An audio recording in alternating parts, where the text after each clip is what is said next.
Okay, so this story is called Happy's Oasis, and I call this a get well bedtime story for big kids. Now, let me tell you about Mo. Mo was a pretty good guy and he had a pretty good life. Why, his mom thought, oh, he's such a good boy. And his wife thought, well, he's still pretty handsome. And his kids thought, Daddy's so fun. And his boss thought, well, he's mostly useful most of the time.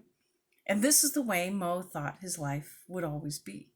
Until one night, in the middle of the night, he had a funny feeling. Well, I felt like his ligament was very angry and inflamed, and it wouldn't let him go back to sleep.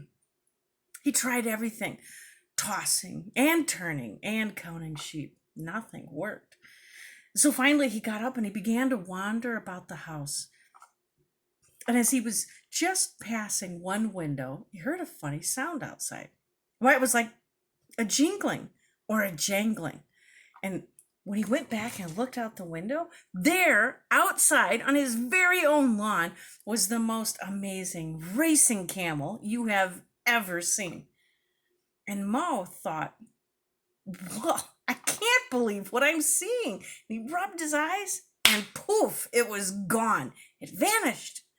Well, the next morning at breakfast, Mo was wild. He said, wife, you're not going to believe what I saw last night. And she said, oh no, I am calling the doctor. And he said, kids, you're not going to believe what I saw last night. And the kid said, Daddy's funny. And he said to the boss, who was boss, you're not going to believe what I saw last night.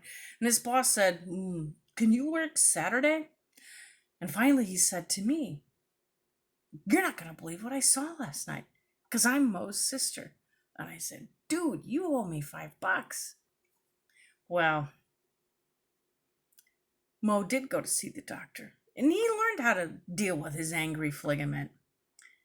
And most of the time he could sleep, until one night, in the middle of the night again, he woke up, and his ligament felt angry and inflamed again. And no matter what he did, he couldn't get back to sleep. It didn't matter how much he tossed or turned or counted sheep. And soon he found himself wandering about the house again. And wouldn't you know it, just as he got past that window, he heard it again, jingling or jangling outside on the lawn. And he went back and he looked, and sure enough, there was that camel again. Well, he knew what he needed to do, and he knew what he must not do. So he went straight to the front door and straight across the lawn. And just as he was about to put his hands on the camel, he didn't mean to do it, but he couldn't stop himself. He said, I can't believe I'm about to do. And poof, it was gone. Well, the next morning at breakfast, he was really wild. Wife, you're not going to believe what I saw last night. And she said, we are calling the specialist. And he said, kids, you're not going to believe what I saw last night. And they said, Daddy looks like a raccoon. And he said to his boss, you're not going to believe what I saw last night. And his boss said, do you need to see HR about FMLA paperwork? And finally, he said to me, you're not going to believe what I saw again last night.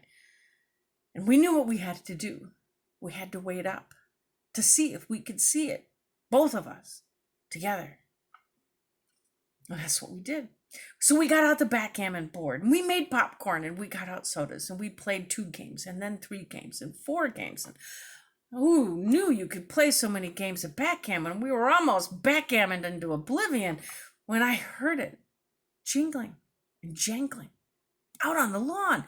And we both grabbed our coats because we knew what we had to do and we knew what we must not do. And we raced out the front door and across the lawn.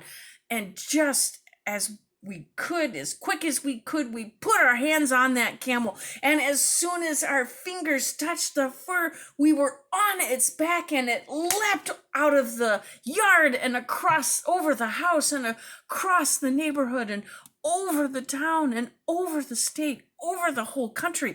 Why, it kept leaping right over the ocean. And soon we found ourselves landing softly in the middle of a vast ocean of sand, sitting on that camel's back. And we watched the sun come up.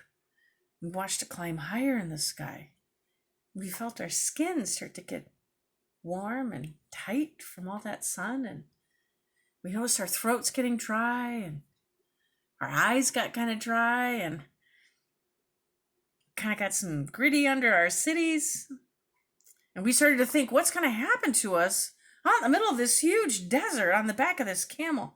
And just then the camel crested a dune, and down, spread out below in front of us, was the most amazing oasis you've ever imagined. Why, there were jade coconut groves and emerald palm groves, and there were cerulean pools and sapphire streams and fountains, and in the middle of it all was this enormous Bedouin tent. And we thought, what is this oasis? And then we said, I know, it's a mirage. But before you knew it, we were standing in the shadow of those coconut palms and date palms. And there was a couple of children running towards us, and they were shouting at us and waving happily like we were long lost friends or family. And one of them was carrying a skin bag full of some kind of drink with something in it so cool it was sweating, and the perspiration was falling onto the desert floor and immediately being soaked in. And one of them was carrying a tray of fruit, and oh, it was so succulent. You could see the juices sparkling in the sun. And one of them was carrying a tray with glasses, and what was that clinking in them? Was it ice? And a somber looking fellow helped us down off the camel and took our coats and led us into the tent. And there inside we found an amazing sight. It was like a theater almost. And there were like a stage near the front of the room, and there were a couple musicians performing, and someone was singing with them, and it was such an enchanting tune. And as our eyes adjusted to the light, we began to see that there were low tables in an arch around the room, and around them were bolsters and futons and cushions to sit on and pillows to lean against, and underneath these were thick handmade carpets, and everything in there was handcrafted with the finest skill from every part of the world. And there were people in the room, maybe 10 or 12, and they were from every part of the world too. And to a one, they all looked completely courageous and fierce. In fact, they all looked like they'd come there fresh from the battlefield, and they were in various stages of convalescing. And some had been fighting battles of the body, and some of the mind, and some of the spirit, and some had been fighting battles of all three. And I thought, what is this place we've come to? And soon in come this huge man, and he had tree trunk legs and tree trunk arms, and so strong and booming voice, and loved the kind of guy that would give you a bear hug and look you right in the eye and see you for exactly who you are and like you all the same. And we learned that this was Happy, and this was his oasis. And we said, Happy, how did this place come to be? And he said, well, I told God I can help the convalescing. You just send them to me. And we said, well, how does that work? Do you advertise? Do you telemarket? Is it direct mail? How does this work? And he says, oh, no, I tell God, and God tells the wind. And that's when we learned that the camel's name is Wind. Well, we said, Happy, but how does this help them heal? He says, even in the midst of the fiercest battle, the most life-threatening wound, we'll try to heal. But even a slight wound will heal best when it's surrounded with good company, good food, laughter, good music, happiness. And we said, that's true. And so we sat back and we enjoyed ourselves. And the musicians finished their performance, and a troupe of comedic acrobats got up. And we began to enjoy the food on the table, while there was food and drink of every kind you could imagine or want. And we began to get to know the people in the room, and oh, what people they were. And the comedic troupe finished, and then a quintet got up, and oh, what an enchanting tune they played on stringed instruments like we'd never seen or heard before. And soon we noticed other guests coming in from around the world, and the children began to get excited, the same ones that greeted us. And soon Happy was getting excited, and we learned that more and more guests were coming, that usually there were only a dozen or a dozen and a half at the most there at any given time. But On very rare occasions, on special occasions, more would come. And Happy liked to call this a jubilee of the convalescing, or as he said, and a jubilee. Happy.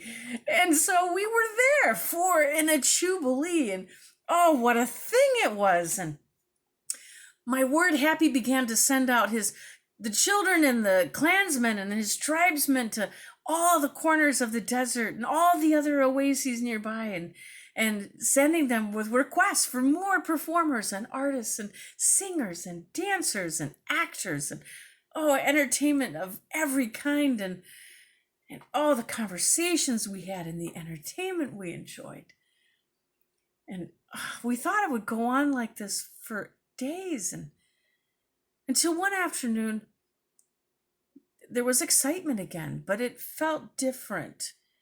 And we noticed a clatter coming from outside near the top of one of the dunes, and we went outside of the tent and stood on the portico together and looked up, and there, arrayed across the top of the dune, was the entire tribe of the most fearsome of the desert clans, the Poo-Poos, and they were shouting the most horrid accusation at us, fraud, faker, and awful things. And we couldn't believe it. We were wondering, well, how in the world are a bunch of convalescing people supposed to defend themselves from these Poo-Poos? They were heavily armed, and there was nothing there. It was just the Oasis. And we looked over at Happy, and Happy was earnest, but not frightened. And he grabbed the hand of the guest next to him, and soon we were all standing hand in hand. And I don't remember precisely what we shouted, but we shouted it together, and a strong, hot wind came up from the bottom of the oasis, and it raced up to the top of the dune, and it blew the Poo-Poos away. Well, they were never seen again.